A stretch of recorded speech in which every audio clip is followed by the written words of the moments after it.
साथियों, आज बिल्कुल फ्री बैठा था। सोचा आपको एक कहानी सुनाई जाए। कहानी का शीर्षक है ईर्षा भाव। तो दोस्तों, गांव देहात से जुड़ी हुई कहानी है। गांव देहात में एक सज्जन रहते थे। वो थोड़ा परिवार से भी कमज़ोर थे, या उसको कहें कि गरीब गरीब टाइप के थे। मेहनत बहुत करते थे, लेकिन पुरानी जड़ मजबूत ना होने के कारण मजदूरी से इतना नहीं पैदा कर पाते थे कि अच्छा खासा खर्चा चले और बढ़िया सा मकान हो, गाड़ी हो, घोड़ा हो। इतनी व्यवस्था उनकी नहीं हो पाती थी। लेकिन उनके पड़ोस में एक व्यक्ति थे। वो पुराने जमींदार थे, मजबूत थे। उनका 3 मंजिला मकान बना हुआ था, गाड़ी घोड़ा भी उनके पास था, और हर तरह से वो सक्षम थे। लेकिन पड़ोस में जो सज्जन रहते थे, उनको पड़ोसी से थोड़ी ईर्ष्या रहती थी। सोचते थे कि हम रात दिन पैदा करते हैं, इतनी मेहनत करते हैं, लेकिन हमारा ना तो 3 मंजिला मकान बन पा रहा है, ना हम गाड़ी ले पा रहे हैं, और ना ही हम अपनी शौक़ें पूरी कर पा रहे हैं। अपनी पत्नी से भी कहते थे कि आज नहीं कल कोई दिन ऐसा आएगा कि पड़ोसी की 3 मंजिला कोठी बनी है, हमारी भी 4 मंजिला बनी। काफ़ी कुछ प्रयास किया, लेकिन स्थिति में कोई सुधार नहीं हुआ। पड़ोसी थोड़े भक्ति टाइप के थे, तो काल्पनिक कहानी है। तो पड़ोसी जो हैं, वो शंकर जी का पूजा पाठ ज़्यादा करते थे। सुबह 4 बजे उठना, शंकर जी को जल चढ़ाना।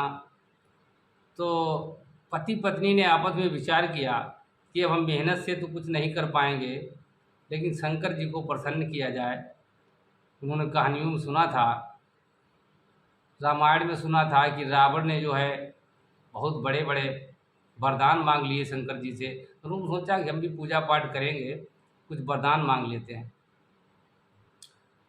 पूजा पाठ उन्होंने जब ज़्यादा पूजा पाठ किया, तो शंकर जी जो थे प्रसन्न हो गए। उनसे पूछा, मांग लो भक्त, क्या मांगना चाहते हो। लेकिन भगवान जो होता है, वो भक्त की आत्मा की बात जानता है। आप क्या मांगना चाहते हैं, वो भगवान जानते हैं कि हमारा भक्त क्या मांगना चाहता है और इसकी मंशा क्या है। तो जब पूजा पाठ से शंकर जी प्रसन्न हुए और उन्होंने कहा कि भक्त मांग लो, क्या मांगना चाहते हो, तो भक्त ने मांगा कि हमारे पड़ोस में एक सज्जन रहते हैं, उनकी 3 मंजिला कोठी है, उनके पास गाड़ी घोड़ा है,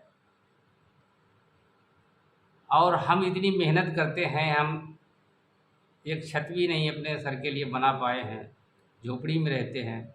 तो हमें वरदान दीजिए कि हमारे बगल में जो सज्जन रहते हैं, उनसे बड़ी हमारी कोठी बन जाए, उनसे अच्छे हमारे शौक़ हो जाए। उनका मकसद ये था कि पड़ोस का जो व्यक्ति रहता है, उससे ठाठ हमारे मजबूत होना चाहिए। उसके पास एक गाड़ी है तो हमारे पास 2 गाड़ी होनी चाहिए। उसका 3 मंजिला मकान है, हमारा 4 मंजिला होना चाहिए।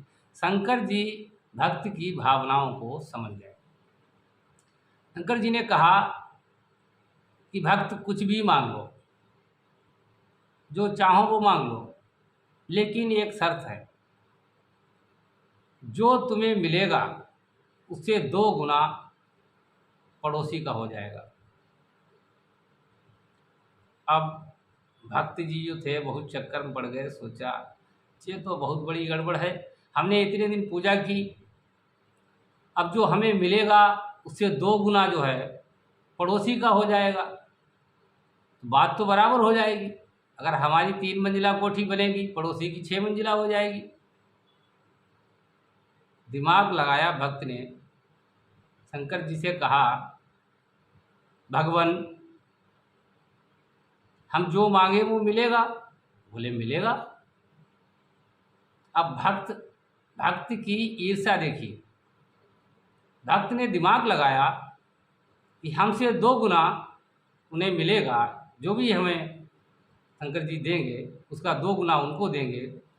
तो भक्त ने दिमाग लगा के कहा, 3 बार कहा, भगवान जो मांगेंगे वही मिलेगा। शंकर जी ने कहा मिलेगा, बिल्कुल मिलेगा। भक्त ने कहा, भगवान मेरी एक आंख फोड़ दो। भक्त ने कहा शंकर जी से, भगवान मेरी एक आंख फोड़ दो। शंकर जी सोचने लगे, भगवान भक्त के दिल की बात जानता है। शंकर जी ने सोचा ये होशियारी कर रहा है, चलिए ठीक है। शंकर जी ने जो था वरदान दे दिया, उनकी एक आंख फूट गई। पड़ोसी की जो थी उसकी दोनों फूट गई। और यही भक्त चाहते थे कि जब हमारी एक फूटेगी, जब हमसे 2 गुना उसको मिलेगा, तो हमारी एक फूटेगी, इसकी दोनों फूट जाएंगी। इसी को ईर्ष्या भाव कहते हैं। तो पड़ोसी की दोनों फूट गई। अब भक्त की एक फूटी है, पड़ोसी की दोनों फूट गई। भक्त बहुत प्रसन्न है। घर गया, देखिए ना तो मकान मिला है, न गाड़ी घोड़ा मिला है, मजदूरी ही करनी है और खानी है, लेकिन भक्त बहुत प्रसन्न है। सोच रहा है कि हमारी एक फूटी है, हम एक से देख रहे हैं, अब इसकी दोनों फूट गई हैं, अब इसको बिल्कुल दिखाई नहीं देगा। लेकिन हुआ क्या, घर पे पहुंचा, उसने देखा कि पड़ोसी की देख ले दोनों फूट गई या नहीं फूटी। देखा कि फूट गई हैं दोनों, लेकिन वो पैसे वाली पार्टी थी, गाड़ी घोड़ा थे, नौकर चाकर थे, आंखें तो दोनों फूट गईं, लेकिन ठाठ उसके वही थे। इनकी एक आंख फूट गई। अब जे डेली मजदूरी करने वाले व्यक्ति थे, अब उसमें भी दिक्कत आने लगी। 4 6 10 दिन गुजरे, सोचा ऐसे काम नहीं चलेगा। हमें एक आंख से दिख रहा है, इसे दोनों आंखों से नहीं दिख रहा है, लेकिन इसका काम चल रहा है। हमारा काम जो चल रहा था वो भी ठप हो गया। फिर दोबारा शंकर जी की पूजा अर्चना की, शंकर जी को प्रसन्न किया। फिर शंकर जी प्रकट हुए। भक्त ने सोचा अब क्या मांगा जाए। भक्त ने अपना दिमाग चलाया और शंकर जी से कहा कि भगवान एक बार हम फिर कुछ मांगना चाहते हैं। शंकर जी बोले मांग लीजिए। भक्त बोला, भगवान हमारे दरवाजे पर एक कुआं खोद दिया जाए, खूब गहरा होना चाहिए, फुल पानी होना चाहिए उसमें। शंकर जी ने सोचा, शंकर जी समझ गए, भगवान भक्त के मन की बात जानता है। शंकर जी समझ गए अब ये आगे करने वाला क्या है। शंकर जी ने कहा ठीक है। एक गहरा सा कुआं उनके दरवाजे पर तैयार हो गया। अब इनके दरवाजे पर, भक्त के दरवाजे पर जब एक कुआं तैयार हुआ, तो जिसकी 3 मंजिला कोठी थी पड़ोसी की, जिससे भक्त ईर्ष्या करते थे, उसके दरवाजे पर 2 कुआं तैयार हो गए। अब इनके यहाँ एक कुआं है, वहाँ 2 कुआं हो गए। घर पे पहुँचे, इन्होंने देखा यहाँ पड़ोसी के दरवाजे पर 2 कुआं हो गए। नहीं, अब तो साला कहीं न कहीं पैर रपटेगा और जो कुआं में गिर जाएगा, मामला खत्म हो जाएगा। इन्होंने सोचा हमारी तो एक आंख है, एक आंख से दिखाई देता है इसको, एक आंख, इसकी तो दोनों नहीं है, तो इसी समय तो जो गिरेगा कुआं में। इंतजार करते रहे। 10 दिन गुजरे, 20 दिन गुजरे। एक दिन क्या हुआ, शाम को जो है रात में पेशाब फिरने के लिए उठे भक्त जी, और संभल के निकल रहे थे। कुआं तो एक ही था, संभल के निकल रहे थे, लेकिन पैर खड़बड़ा गया, कुएं में गिरे जाके। अब जब कुएं में गिरे जाके, तो राम राम सत्य हो गया। राम राम सत्य समझते हैं?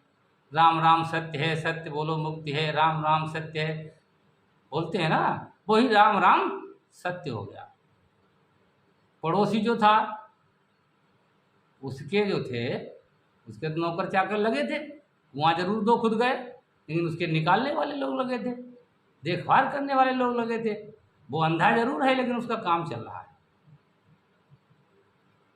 अब भक्त भक्त का राम राम सत्य हो गया।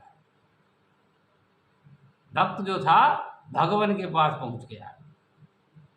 अब जब भगवान के पास भक्त पहुंचता है तो कहता है, भगवान आपने हमें ही कुएं में डाल दिया। अब वो आज भी है, मौज कर रहा है। हमारा राम राम सत्य हो गया। भगवान बोले, ईर्षा भाव सही नहीं होता है और ईर्षा करने वाले व्यक्ति की कभी तरक्की नहीं होती। अभी मौका है, एक बार और मांग लो। अभी हम एक बार और मौका दे रहे हैं, एक बार और मांग लो, लेकिन आखिरी बार है, दोबारा जो है मौका नहीं मिलेगा। उन्होंने कहा, भगवान तो हम क्या मांग ले? अगर हम राजा बनेंगे तो वो महाराजा बनेंगे। भगवान ने कहा, अभी तुम्हारा ईर्षा भाव खत्म नहीं हुआ। बोले, भगवान अब हम जहाँ थे हमें वहीं भेज दो, मजदूरी करेंगे, पैदा करेंगे, मेहनत से खाएंगे, बच्चों को खिलाएंगे, अब हमें कोठी नहीं चाहिए। और हमारी एक आँख जो फूटी है इसे भी सही कर दो, जो हमारे दरवाजे पे कुआं है उसे भी हटा दो, और उसकी भी दोनों आँखें सही कर दो, और कुआं भी हटा दो वहाँ से। आगे से हम कभी कोई ईर्षा भाव नहीं करें। अब शंकर जी समझ गए हैं, भगवान भोलेनाथ समझ गए हैं कि अब इसका ईर्षा भाव खत्म हो गया है। पुनः उसको जीवित करते हैं, उसके घर भेजते हैं, और वहाँ पहुँचता है जब उसकी पत्नी देखती है, उससे कहती है कि अगर तुमने मेहनत पे ध्यान दिया होता, मेहनत कर्म का ही फल मिलता है, ईर्षा भाव करने से नहीं। अगर मेहनत पे तुमने ध्यान दिया होता तो आज नहीं कल 3 मंजिल नहीं तो 1 मंजिल कोठी हमारी भी होती, लेकिन तुम्हारे ईर्षा भाव के चलते जो था वो भी चला गया। ये कहानी जो है सीख देती है कि हमें पड़ोसी से ईर्षा भाव नहीं करना चाहिए। नमस्कार।